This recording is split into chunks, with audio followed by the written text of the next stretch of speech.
It's a family thing.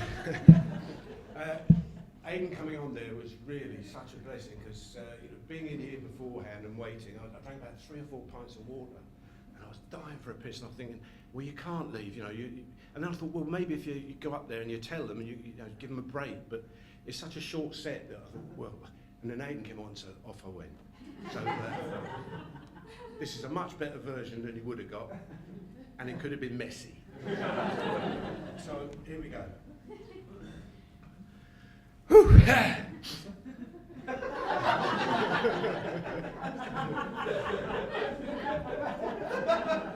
Good evening, folks. It's really good to see you all here. My name's John, and as a kid, when I grew up, I really enjoyed coming to Ireland.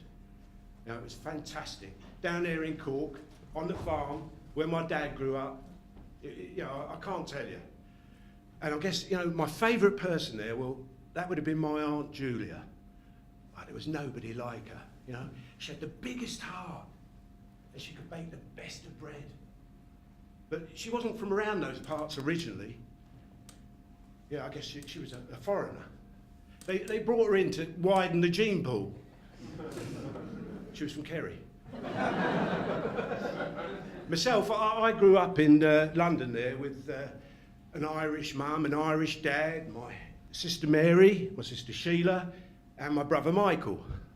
And, what we didn't know growing up as kids was that Mum had been a nun and Dad had been in the Brothers.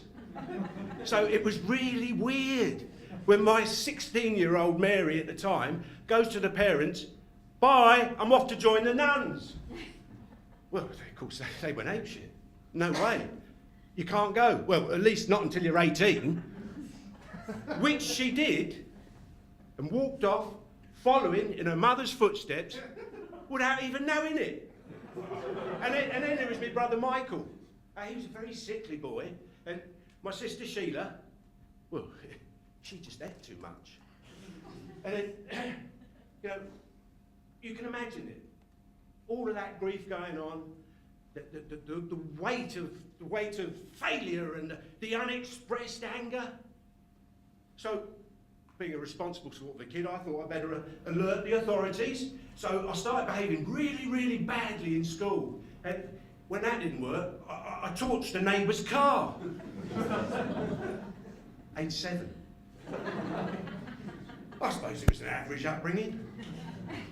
Well, anyway, the parents, they were very upset with me, so they said, we're going to have to send you off to the farm in Cork for the summer. So, that's not too bad. So off I went, and my Aunt Julia, that I've already mentioned, such a lovely woman, I started to behave myself. I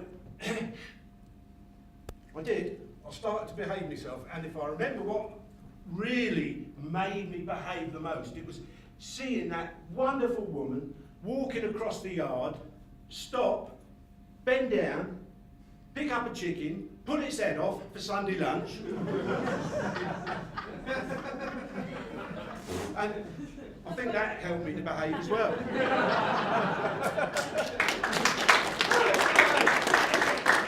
Thank you very much, thank you.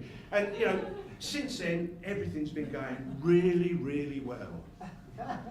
Well, that's up until yesterday. I don't really like to talk about this, but I feel I've got to get it off my chest. I overheard some of the group talking about me.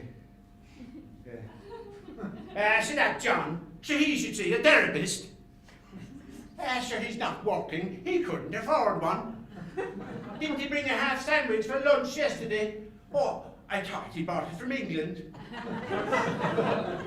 Well, as a man said, if you spot it, you got it. Thanks a lot.